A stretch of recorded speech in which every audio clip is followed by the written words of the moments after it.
খুব ব্যস্ত আমি আচলতে আমি বহুত দিনৰ পৰা পঞ্চায়ত ইলেকশ্যন আমি বিচাৰি আছিলো, কিন্তু এই বিজেপি চৰকাৰখনে তেওঁলোকে পঞ্চায়ত নিৰ্বাচনটো পিছুৱাই প্ৰায় 1 বছৰতকৈ বেছি সময় তেওঁলোকে পাৰ কৰি দিলে। আমাৰ তৃণমূল পৰ্যায়ত আমাৰ দলটো যথেষ্টখিনি শক্তিশালী হৈ আছে। ইভেন বুথৰ পৰা আমাৰ ৱাৰ্ড মেম্বাৰ খেলাৰ পৰা কাউন্সিলৰ জিলা পৰিষদ খেলাৰ পৰা সকলোৱে নিজা নিজা প্ৰস্তুতি তেওঁলোকে ইতিমধ্যে গ্ৰহণ কৰিছে। এতিয়া আমি কিছুমান ৱাৰ্ডত এনেকুৱা হৈছে বা কিছুমান কাউন্সিল এনেকুৱা হৈছে যে বহুতখিনি মানুহ আগবাঢ়ি আহিছে খেলাৰ কাৰণে। আমি কাক টিকেট দিম কাক নিদিম সেইখিনি কথা আমি বিবেচনা কৰি আছো।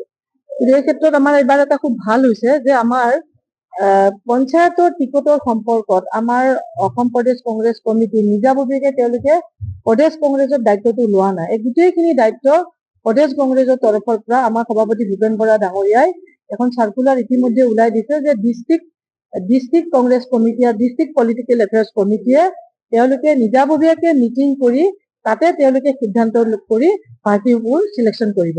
সেইকাৰণে এই ক্ষেত্ৰত আমাৰ গোটেই অৰ্গেনাইজেশ্যনটো আমাৰ district political affairs committee, district Congress committee, আমাৰ মহিলা কংগ্ৰেছ, যুৱ কংগ্ৰেছ, NSCY, সেৱা দল বা অল চেল এণ্ড ডিপাৰ্টমেণ্টৰ সকলো মুৰব্বীসকল, ডিষ্ট্ৰিক্টৰ যিসকল মুৰব্বী তেওঁলোকে পলিটিকেল এফেয়াৰ্ছ কমিটিত তেওঁলোকে উপস্থিত থাকি তেওঁলোকে তেওঁলোকৰ মতামত বিলাক পাৰ্টি সম্পৰ্কে তেওঁলোকৰ প্লাছ মাইনাছ মেৰিট ডিমেৰিট বিলাক সকলো দাঙি ধৰিবৰ কাৰণে এটা খোলা মঞ্চ ইয়াত আমাৰ পোৱা গৈছে। নাই, এইটোত কোনো কেলেংকাৰী নাই, এইটো কেলেংকাৰী শব্দটো ভুল।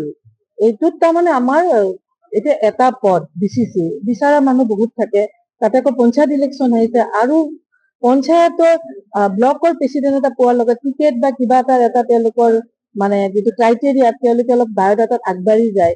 তো সেইকাৰণে এইটো এটা পঞ্চায়তৰ সমাগত সময়ত ব্লক প্ৰেচিডেণ্ট এটা হ'ব পৰাটো, নিজে টিকেট বিচৰাটো এটা তেওঁলোকৰ কাৰণে ভাল। তো সেইকাৰণে এটা কথা যে আজি এটা পদ পাবৰ কাৰণে বহুতে বিচাৰে, কিন্তু পাৰ্টীয়ে এজন মানুহকে এপজৰ্ব কৰিব পাৰিব। সেই ক্ষেত্ৰত মনৰ অলপমান ক্ষোভ, অলপ আৱেগ অলপ তেওঁলোকে থাকে, সেইটোহে সৃষ্টি হৈছে। ইয়াত কোনো কেলেংকাৰী নাই। এইটো কেলেংকাৰী ক'ৰবাত মিডিয়াৰ পৰা এটা ওলোৱা শব্দ, কোনো কেলেংকাৰী নাই। ইতিমধ্যে আপোনালোকে দেখিছে যিখিনি ব্লক প্ৰেচিডেণ্টৰ অসমত দিয়া গ'ল সেইখিনি ইতিমধ্যে দুই এটা জেগাত অলপ যিটো ডিফাৰেঞ্চ অফ অপিনিয়ন আছিলে সেইটো অলৰেডি মিটমাট হৈ গৈছে। আমাৰ দলৰ নেতৃবৰ্গই জিলা কমিটিৰ লগত বহি তেওঁলোকৰ যিখিনি মতৰ অমিল সেইখিনি দূৰ কৰি প্ৰত্যেককে নিজৰ নিজৰ দায়িত্ব দি দিছে। বৰ্তমান আজিৰ তাৰিখত আমাৰ কোনো খেলি মেলি সমগ্ৰ অসমত আমাৰ নাই। এইটো খুব বেয়া। এইখন চৰকাৰক ক'ব গ'লে এখন বাহিৰে ৰং চং ভিতৰে কোৱা বিকৰি যিটো কয় এনেকুৱা এটা চৰকাৰ। তেওঁলোকে যে ভোটৰ স্বাৰ্থত তেওঁলোকে প্ৰত্যেকটো গোটেই কাৰ্যকালখিনি গোটেই 5টা বছৰে তেওঁলোকে নিৰ্বাচন কেন্দ্ৰিক চিন্তাৰে চলে। নিৰ্বাচনত তেওঁলোকে ভোট বিচাৰিবৰ কাৰণে বিশেষকে মহিলাসকলক ভোট বেংক কৰাৰ কাৰণে কিছু আঁচনি তেওঁলোকে গোটেই 5টা বছৰ লোভনীয় আঁচনি কিছুমান দেখুৱাই পাৰ কৰি পেলালে। কিন্তু প্ৰকৃততে যিখিনি অৰ্থনৈতিকভাৱে এইখন ৰাজ্য যদি আগবঢ়াই নিব লাগে, এই ৰাজ্যখনত বসবাস কৰা প্ৰত্যেকজন নিবনুৱা, প্ৰত্যেকজন শিক্ষিত ল'ৰাই হওক বা ছোৱালী, তেওঁলোকৰ যিটো সংস্থাপনৰ ব্যৱস্থা এইটোত একচুৱেলি চৰকাৰে একেবাৰে গুৰুত্ব নিদিলে। এতিয়া চাওক, চাকৰি কিমান? আমি অসমত যদি চাকৰি দিবলৈ যাওঁ বা চাকৰিয়াল আমি 5% পাম। বাকী আমাৰ যিখিনি মানুহ আছে সেইখিনি বাকীখিনি মানুহ নিবনুৱা। কোনোবাই হয়তো ঠিকা কৰিছে, কোনোবাই সৰু সৰু বাণিজ্য কৰিছে, কিন্তু মূল্য বৃদ্ধিৰ ফলত আজি GSTৰ ফলত এই যিবিলাক বেপাৰ বাণিজ্য, ক্ষুদ্ৰ বাণিজ্য বিলাক আমাৰ অলৰেডি ধ্বংস হৈ গৈছে। আৰু যিসকলে বাণিজ্য নকৰি কিনে ঠিকা টুকুৰি কৰিছে বা সৰু সুৰা কন্ট্ৰেক্ট কৰিছে, তেওঁলোকে এটা আশাতে গোটেই ইনভেষ্টমেণ্টটো কৰে যে তেওঁলোকে সময়মতে তেওঁলোকৰ বিলখিনি পোৱাৰ লগে লগে তেওঁলোকে নিজৰ পৰিয়ালটো পোহপাল দিব পাৰিব। কিন্তু চৰকাৰে গুৰুত্ব দিব লাগিছিল যে ঠিকাদাৰ সকলে যে যিহেতু পইচা পোৱা নাই, গোটেই টকাখিনি তেওঁলোকে ইনভেষ্ট কৰি দিছে কামত, তেওঁলোকে যদি সময়মতে যদি টকাখিনি নাপায় তেওঁলোকে বিহুটো কেনেকে পালন কৰিব, সেই কথাটো কিন্তু আজিও চৰকাৰে চিন্তা কৰা নাই। কিন্তু চৰকাৰে এতিয়াও নিৰ্বাচন কেন্দ্ৰিক চিন্তা কৰি অৰুণোদয় আৰু নিযুত মইনা আৰু কিবা কিবি এইবিলাক দি কেনে মানুহখিনিক এটা নিৰ্বাচনত ভোটটো পোৱাৰহে ৰাজনীতি কৰি আছে। সেইফালৰ পৰা আমাৰ অসমৰ অৰ্থনীতি ধ্বংস হৈছে।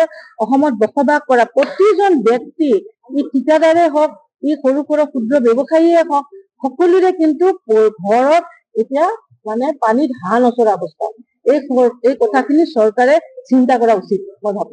এইটো মানে আমাৰ BCCৰ ক্ষেত্ৰত মই যিহেতু MLA হৈ আছিলো, আমাৰ পাৰ্টিৰ ফালৰ পৰা এটা চাৰ্কুলাৰ আছিলে যে ডিলিমিটেশ্যনৰ পাছতো যদি ক'ৰবাত সমষ্টিত কিবা খেলি-মেলি হৈছে, কিন্তু যিহেতু আমি গোটেই আমাৰ কাম কাজবিলাক আমি নিজৰ পুৰণি সমষ্টিতে কৰিব লাগিব, সি পাৰ্টিৰ কামেই হওক বা সি ৰাইজৰ কামেই হওক, সেই ক্ষেত্ৰত আমাৰ কংগ্ৰেছ সংগঠনটো আমাৰ লগত থাকিব লাগিব।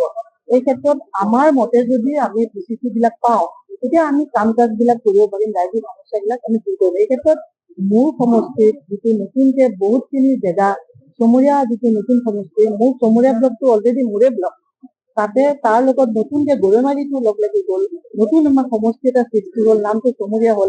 সেই চমৰীয়া ব্লকটোৰ ক্ষেত্ৰত মই বিচাৰিছিলো যে মোৰ এলেকা মোৰ সমষ্টিৰ মতে হ'ব লাগে, কিন্তু কিবা কাৰণত এইটো হোৱা নাছিলে।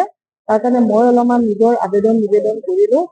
এইটো মানে আমাৰ BCCৰ ক্ষেত্ৰত মই যিহেতু MLA হৈ আছিলো, আমাৰ পাৰ্টিৰ ফালৰ পৰা এটা চাৰ্কুলাৰ আছিলে যে ডিলিমিটেশ্যনৰ পাছতো যদি ক'ৰবাত সমষ্টিত কিবা খেলি-মেলি হৈছে, কিন্তু যিহেতু আমি গোটেই আমাৰ কাম কাজবিলাক আমি নিজৰ পুৰণি সমষ্টিতে কৰিব লাগিব, সি পাৰ্টিৰ কামেই হওক বা সি ৰাইজৰ কামেই হওক, সেই ক্ষেত্ৰত আমাৰ কংগ্ৰেছ সংগঠনটো আমাৰ লগত থাকিব লাগিব।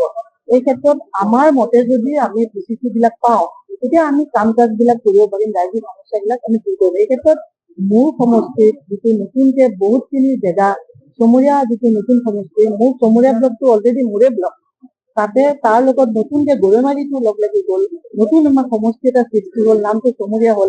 সেই চমৰীয়া ব্লকটোৰ ক্ষেত্ৰত মই বিচাৰিছিলো যে মোৰ এলেকা মোৰ সমষ্টিৰ মতে হ'ব লাগে, কিন্তু কিবা কাৰণত এইটো হোৱা নাছিলে। তাৰ কাৰণে মই অলপমান নিজৰ নিবেদন কৰিলো।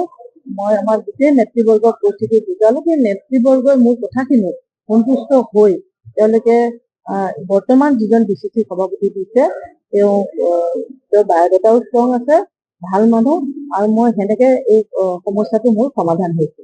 এতিয়া মোৰ অসন্তুষ্টি একো নাই।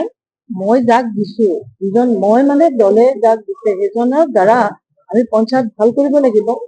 মোৰ এতিয়া দায়িত্ব আৰু বাঢ়িল, আৰু সেইখিনি কাৰণে আমি কাম কৰি আছো, আৰু এই ক্ষেত্ৰত মোৰ হাইকমাণ্ডে সকলোৱে মোক সহায় কৰি আছে। যিকোনো খবৰৰ বাবে যোগাযোগ কৰক 7099017330 লগতে 7099017110 নম্বৰত।